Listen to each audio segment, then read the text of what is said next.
Hello बच्चों, कैसे हो? आपका स्वागत है त्रिपान स्टडी सेंटर में। आज जो हम करने जा रहे हैं काफ़ी महत्वपूर्ण चैप्टर है महिला जाति और सुधार। ये कक्षा 8वीं के विद्यार्थियों के लिए है जिन्होंने सोशल साइंस यानी सामाजिक विज्ञान जिन्होंने लिया है और जिनके पास इतिहास है। तो इतिहास का ये चैप्टर जो है महिला जाति और सुधार काफ़ी महत्वपूर्ण है। यहाँ पर हम जो है हिंदी इंग्लिश दोनों माध्यम में करेंगे तो ये चैप्टर आपके लिए और भी महत्वपूर्ण बन जाता है, क्योंकि इसमें इंग्लिश हिंदी दोनों रहेगा और दोनों ही माध्यम में आपको समझाया भी जाएगा। तो ये आपके लिए बहुत ही महत्वपूर्ण बन जाता है। यहाँ पर त्रिपान स्टडी सेंटर ने आपके लिए जो है ये MCQ के रूप में आपके समक्ष प्रस्तुत किया है और ये question exam point of view से काफ़ी महत्वपूर्ण भी है और आपको ये क्वेश्चन को अच्छे से समझना चाहिए, विचार करना चाहिए और शेयर करना चाहिए। चलिए देखते हैं हमारा आज क्वेश्चन क्या आया है। यहाँ पर जो हम कर रहे हैं काफ़ी महत्वपूर्ण चैप्टर महिला जाति और सुधार, कक्षा 8वीं इतिहास के अंतर्गत सामाजिक विज्ञान के जो अध्याय है महिला जाति और सुधार काफ़ी महत्वपूर्ण है। ये आपके हिंदी इंग्लिश दोनों माध्यम में रहेगा और ये काफ़ी महत्वपूर्ण रहेगा कि हर बात को आपको समझाई जाएगी और यहाँ पर MCQ जो रहेगा एग्ज़ाम पॉइंट ऑफ व्यू से काफ़ी महत्वपूर्ण रहेगा। और सबसे महत्वपूर्ण बात है कि NCERT पे आधारित है, यानी देखा जाए तो न्यू NCERT पे आधारित है। तो ये क्वेश्चन काफ़ी महत्वपूर्ण रहेंगे और साथ में ये क्वेश्चन हर एक एग्ज़ाम के अंतर्गत महत्वपूर्ण रहेंगे। जो बच्चे कॉम्पिटिशन तैयारी कर रहे हैं उनके लिए भी ये महत्वपूर्ण रहेंगे, क्योंकि देखा जाए तो चैप्टर जो है वुमेन कास्ट एंड रिफॉर्म काफ़ी महत्वपूर्ण है। चलिए देखते हैं हमारा क्वेश्चन यहाँ क्या आया है। अगला क्वेश्चन जो हमारे समक्ष यहाँ पर आया है, क्वेश्चन है कि E.B. रामास्वामी नाम से जाने जाते थे। देखिए क्वेश्चन काफ़ी महत्वपूर्ण है एग्ज़ाम पॉइंट ऑफ व्यू से और शायद ये क्वेश्चन आपको पता भी ना हो। ठीक है, ये क्वेश्चन शायद आपको पता भी ना हो कि E.B. रामास्वामी नाम से जाने जाते थे। कौन जाने जाते थे? तो E.B. Ramaswami was known as by the name of, कौन जाना जाते थे? काफ़ी यहाँ पर इम्पोर्टेंट क्वेश्चन है exam of point of view से कि E.V.M. Ramaswami was known now by the name here. Option है ज्योतिबाई फूले, परियार, विद्यासागर, डी दयानंद सरस्वती। तो देखा जाए काफ़ी महत्वपूर्ण बात है यहाँ पर कि E.B. रामास्वामी नाम से कौन जाना जाते थे, यानी किनको जो है निक नेम यहाँ पर E.V. रामास्वामी रखा गया था। तो क्वेश्चन जैसे काफ़ी महत्वपूर्ण है तो आंसर भी यहाँ पर महत्वपूर्ण ही रहने वाला है। इसका ऑप्शन जो है आपका B है, परियार। परियार जो थे E.V. रामास्वामी के नाम से जाना जाते थे, जो काफ़ी महत्वपूर्ण थे। चलिए देखते हैं हमारा अगला क्वेश्चन क्या है। अगला क्वेश्चन जो हमारे समक्ष आया है, देखिए क्वेश्चन है अंबेडकर ने किस काल में 3 मंदिर प्रवेश आंदोलन का नेतृत्व किया था? देखा जाए तो ये मंदिर का आंदोलन जो है सदियों पुराना है, क्योंकि शायद आपको पता हो कि पहले जो था अकबरों का समय काल था और अकबर ने और मुस्लिम शासकों ने भारत पर कई सालों तक जो है राज किया। तो जर्नल सी बात है, जिसका शासन होता है उसी की चलती है और जो शासन करता है इस बात को नहीं समझता है कि कहते हैं कि धर्म के प्रति जो है उनका कैसा व्यवहार होना चाहिए। तो इसी कारण से जो है मंदिर की समस्या हर एक काल में रहेगी, हर एक समय में रहेगी, क्योंकि धर्म के प्रति जो है इंसान को इतना संवेदनशील नहीं होना चाहिए।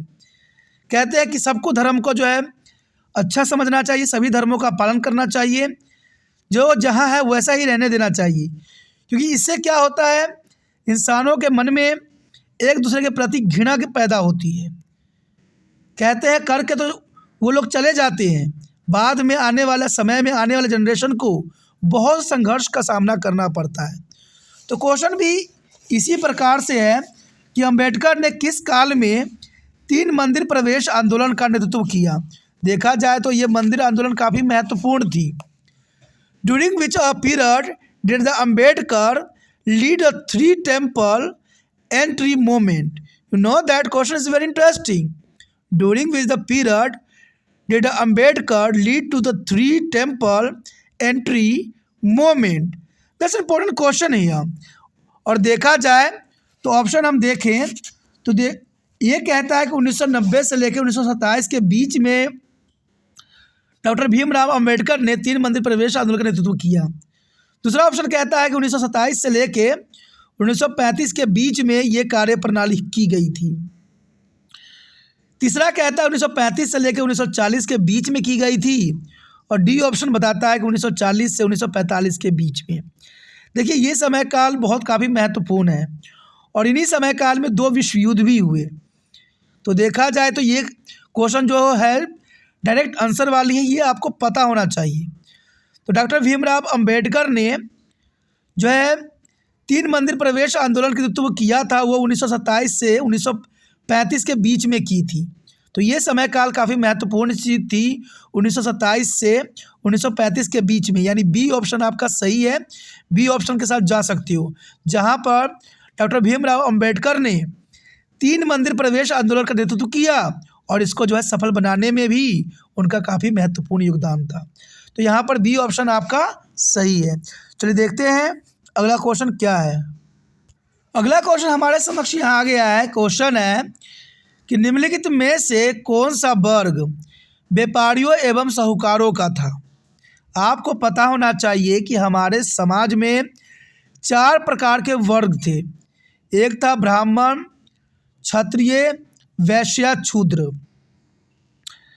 तो ये सब के अपने अपने कार्य थे, उनके अपने कार्य बटे हुए थे। ब्राह्मण को जो है मुख्य कहा जाता था, जो यज्ञ और सारे कार्य करते थे।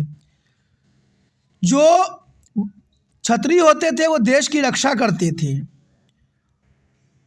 और जो वैश्य होते थे वो खेती करते थे, व्यापार करते थे और हर तरह के कार्य करते थे। और जो शूद्र होते थे वो तीनों ही वर्णों की जो है सेवा पानी किया करते थे। तो क्वेश्चन तो आपको समझ में आ गया होगा कि निम्नलिखित में से कौन सा वर्ग व्यापारी एवं साहूकार वर्ग के थे। तो काफ़ी क्वेश्चन महत्वपूर्ण एग्जाम पॉइंट ऑफ व्यू से रखता है।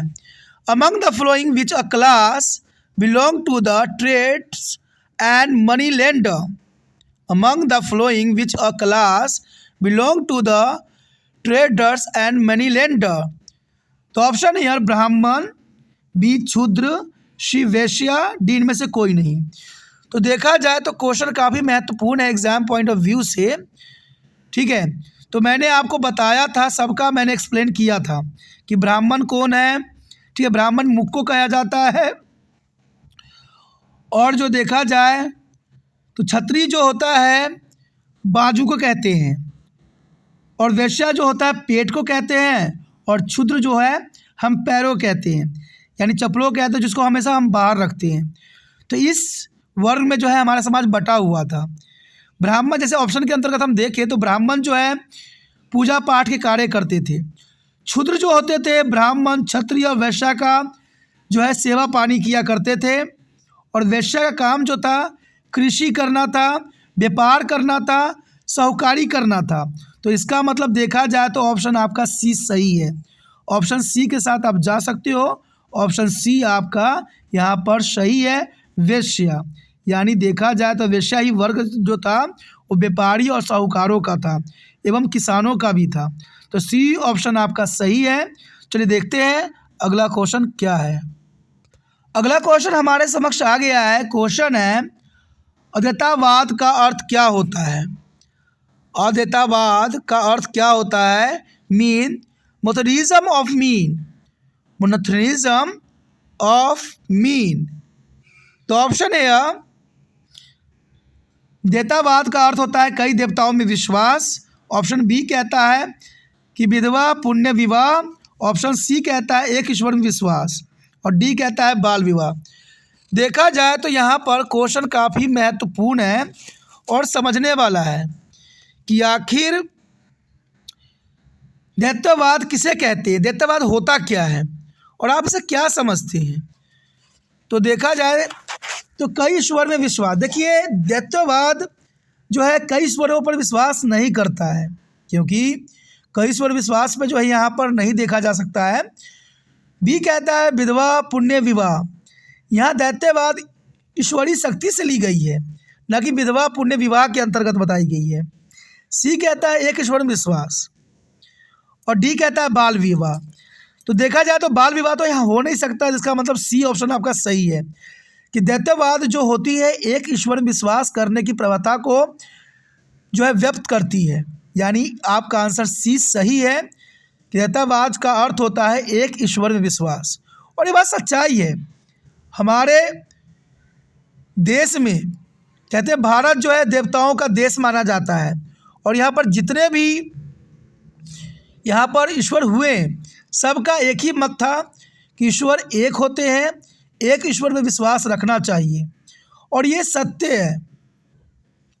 हम कितने ईश्वर को बांटे यहाँ पर, किस ईश्वर को हम सच माने?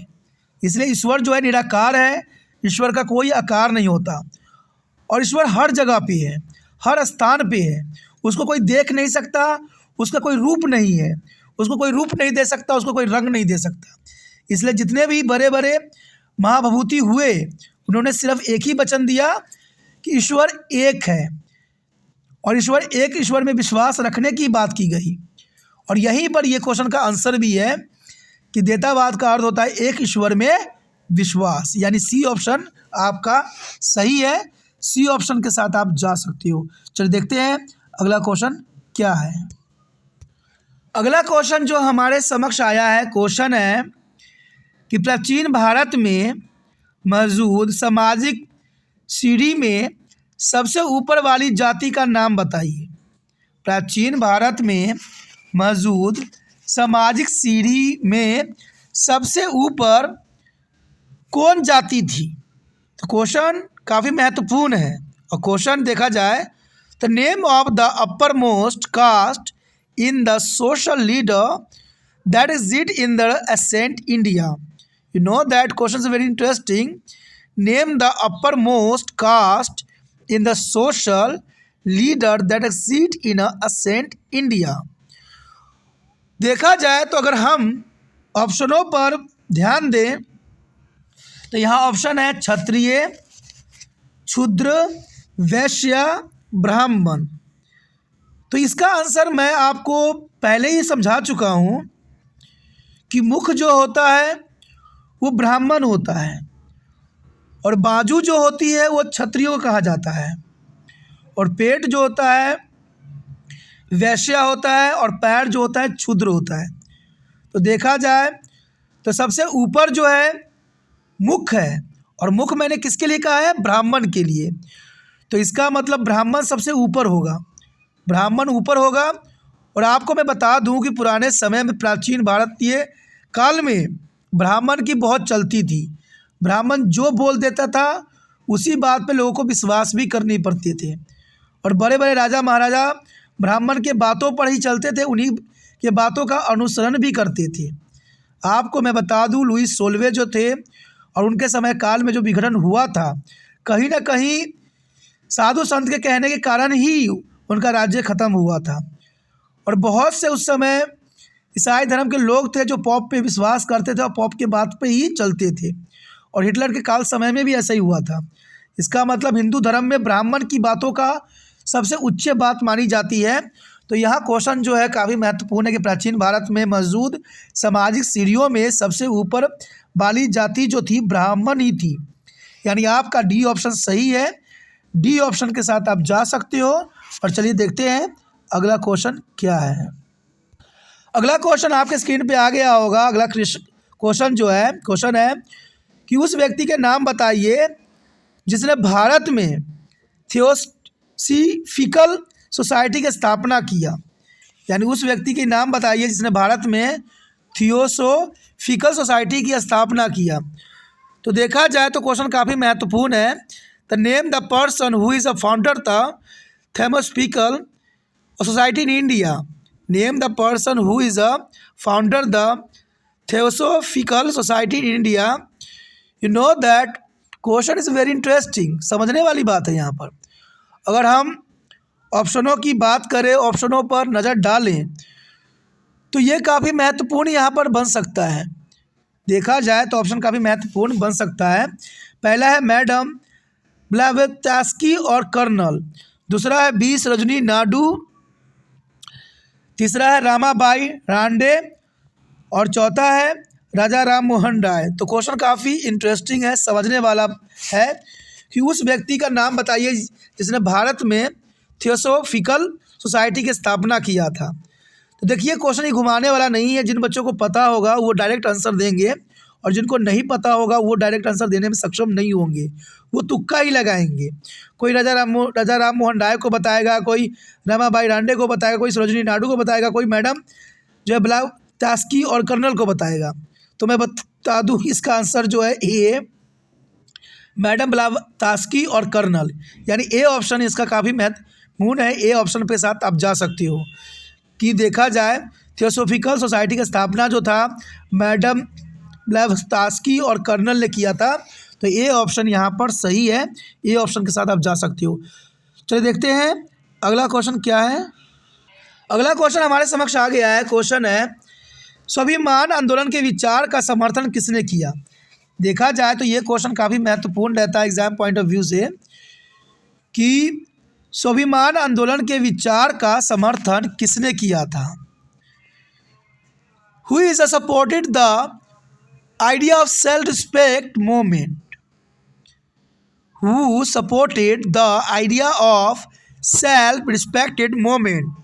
ऑप्शन है ए मुमताज़ अली, बी है राजा राम मोहन राय, सी है पेरियार और डी है पंडित रमाबाई। तो देखा जाए तो क्वेश्चन यहाँ पर काफ़ी महत्वपूर्ण है एग्जाम पॉइंट ऑफ व्यू से और आपके एग्ज़ाम के लिए जो है काफ़ी महत्व रखेगा। तो देखा जाए स्वाभिमान आंदोलन के विचार का समर्थन किसने किया। देखिए स्वाभिमान एक अलग होता है और एक समाज सुधारण अलग होता है, लेकिन देखा जाए तो यहाँ पर क्वेश्चन को न घुमा के, क्वेश्चन को न उल्टा पुल्टा करके इसका आंसर भी जो है यहाँ पर आएगा सी, परियार। परियार वो व्यक्ति थे जिन्होंने अपना सारा जीवन जो है स्वाभिमान आंदोलन के विचारधारा के समर्थन में लगाया और उनका मानना था कि सेल्फ रिस्पेक्ट जो है किसी इंसान के लिए काफ़ी महत्वपूर्ण है, क्योंकि आप किसी के नौकर बन के नहीं जी सकते। कहते हैं स्वाभिमान अपनी जगह पे है, कहते हैं कार्य अपनी जगह पर है, स्वाभिमान अपनी जगह पे है। इंसान के लिए जिस प्रकार एक औरत के लिए उसका इज्जत महत्वपूर्ण होता है, उसी प्रकार हर एक व्यक्ति के लिए उसका स्वाभिमान महत्वपूर्ण होता है। तो हम स्वाभिमान अपनी खो नहीं सकते। कहते हैं स्वाभिमान काफ़ी महत्वपूर्ण है और इसमें परियार ने स्वाभिमान आंदोलन के विचार का समर्थन किया जो काफ़ी महत्वपूर्ण था, यानी ऑप्शन यहाँ पर सी सही है और सी ऑप्शन के साथ आप जा सकते हो। अगला क्वेश्चन हमारे समक्ष आ गया है। अगला क्वेश्चन है कि विधवा पुण्य विवाह के विचार की वकालत किसके द्वारा की गई थी। क्वेश्चन काफ़ी महत्वपूर्ण है कि विधवा पुण्य विवाह के विचार की वकालत किसने की थी। देखा जाए तो ये भी समाज सुधारक आंदोलन थे और काफ़ी महत्वपूर्ण थे। The idea of widow remarriage was advocate by. The idea of widow remarriage was advocate by. Question काफ़ी महत्वपूर्ण है और ऑप्शन देखिए दयानंद सरस्वती, बी है ज्योतिराव फूले, सी है परियार और डी है पंडिता रमाबाई। ये चारों ऑप्शन जो है काफ़ी महत्वपूर्ण है। ये चारों ऑप्शन देखा जाए तो समाज सुधारक के अंतर्गत आते हैं, लेकिन सबका अपना अपना उद्देश्य थे। ज्योतिराव फूले के जो थे आपको पता ही है, जो है शिक्षा का जो है उत्थान करना था, उन्होंने महाराष्ट्र में अपना कार्य जो है सफलता से हासिल की। परियार जो थे एक तरह का देखा जाए तो स्वाभिमानी आंदोलन का नेतृत्व करते थे और पंडित रमाबाई जो थे महत्वपूर्ण एक समाज सुधारक थे। दयानंद सरस्वती जो थे ये काफ़ी महत्वपूर्ण थे और इन्होंने विधवा पुण्य विवाह के विचार का वकालत किया। उनका मानना था कि जो विधवा हो जाते हैं उनके भी जीवन जीने का अधिकार है, वो अपने जीवन में सब कुछ नहीं पा लिए हैं। और आपको बता दूं कि पुराने समय में जो शादी होती थी, विवाह होती थी, वो बहुत कम उम्र में होती थी और इतने कम उम्र में अगर उसका पति मर जाता था तो उसको सती कर दी जाती थी। तो ये इसके लिए दयानंद सरस्वती ने इस बात को समर्थन नहीं करते थे और उनका विचार था कि जो विधवा हो गई है उनको भी जीवन जीने का अधिकार है और अपना जीवन दोबारा शुरू करने का पुण्य अधिकार है। इसलिए दयानंद सरस्वती ने विधवा पुण्य विवाह का जो विचार सभी के समक्ष रखा और इनकी बातों को बहुत से जनमानस ने समर्थन भी दिया। तो देखा जाए तो ए ऑप्शन आपका सही है, ए ऑप्शन के साथ आप जा सकते हो। तो इसी के साथ हमारा ये क्वेश्चन खत्म हो जाता है, जो काफ़ी महत्वपूर्ण था और ये एग्ज़ाम पॉइंट ऑफ व्यू से भी काफ़ी महत्वपूर्ण है। अगर आप भी त्रिपान स्टडी सेंटर को चाहते हो, उसे लाइक करते हो, तो ये वीडियो को जितना हो सके शेयर कीजिए, क्योंकि त्रिपान स्टडी सेंटर का एक ही उद्देश्य है, ये वीडियो हर बच्चे तक पहुँचे और सभी बच्चे जो है इसको देखें, समझें और एग्ज़ाम में अच्छे अंक प्राप्त करें। क्योंकि जब तक अपना आप स्वार्थ नहीं त्यागिएगा, जब तक दूसरे बच्चे नहीं देखेंगे, तब तक समाज का सुधार नहीं हो सकता है। कहते हैं हम स्वयं ही सब कुछ नहीं कर सकते हैं, क्योंकि हर एक व्यक्ति यहाँ पर महत्वपूर्ण होता है, सबका योगदान जरूरी है। ठीक है, जैसे क्वेश्चन भी आपको ये सारी बातें समाज सुधारक के रूप में भी था। तो अगर आपको समाज सुधारना है तो ये वीडियो हर एक बच्चे तक पहुँचाना है, क्योंकि इसमें शिक्षा के साथ समझ की बात भी की जाती है। तो ये काफ़ी महत्वपूर्ण रहता है और इसके लिए आपको प्रचार नहीं करना है और न ही किसी बच्चे के पास जाना है। सिर्फ थोड़ा सा तकलीफ़ उठाना है कि जहाँ पर ये वीडियो देख रहे हो आप, वहाँ पर आपको शेयर का बटन भी नज़र आ रहा होगा, तो वहाँ पर शेयर दबाइए और डायरेक्ट चला जाएगा आपको व्हाट्सएप पे। ठीक है, तो व्हाट्सएप का ऑप्शन चुनिए और व्हाट्सएप के स्टेटस पे लगा दीजिए। जो भी बच्चे आपकी कक्षा में होंगे उसका कॉन्टैक्ट आप में होगा, ये मुझे विश्वास है, और ये वीडियो उन तक बहुत ही आसानी से पहुँच जाएगा। जिनको समझ में आएगा वो देखेंगे, जिनको समझ में नहीं आएगा वो लीव कर जाएंगे। लेकिन एक बात आपके दिल में रहेगा कि आपने अच्छे कार्य किया है, इसमें कोई आपको जो है गलत नहीं कहेगा। तो अपना आप कार्य कीजिए। कहते हैं स्टेटस तो सभी लगाते हैं, कहते हैं दिल टूटा हुआ स्टेटस लगाते हैं, कोई प्यार वाला स्टेटस लगाते हैं, लेकिन पढ़ने वाला स्टेटस कोई कम ही लगाते हैं। तो आप ये कार्य करके देखिए, सब आपको अच्छे ही कहेंगे और आपको धन्यवाद भी करेंगे। तो ये कार्य करना मत भूलिए। जितना हो सके इस वीडियो को शेयर कीजिए, शेयर ही दूसरे बच्चों का केयर है। पहली बार मेरे चैनल पे आए हो, पहली बार वीडियो देख रहे हो, समझ में आ रहा है, अच्छा लग रहा है और चाहते हो कि और भी वीडियो आपको इसी प्रकार प्राप्त होता रहे, तो जर्नल सी बात है दोस्तों, चैनल को सब्सक्राइब कीजिए। कि सब्सक्राइब कीजिएगा तभी अगले वीडियो का नोटिफिकेशन मिलेगा। और आपको तो पता ही होगा कि त्रिपान स्टडी सेंटर अब 6वीं से लेके MA तक के बच्चों के लिए महत्वपूर्ण बन गया है और सारे वीडियो आपको प्लेलिस्ट में बहुत ही आसानी से प्राप्त हो जाएगा। तो इसलिए सोचिए नहीं, त्रिपान स्टडी सेंटर को सब्सक्राइब करके अपने मोबाइल में सेव कीजिए।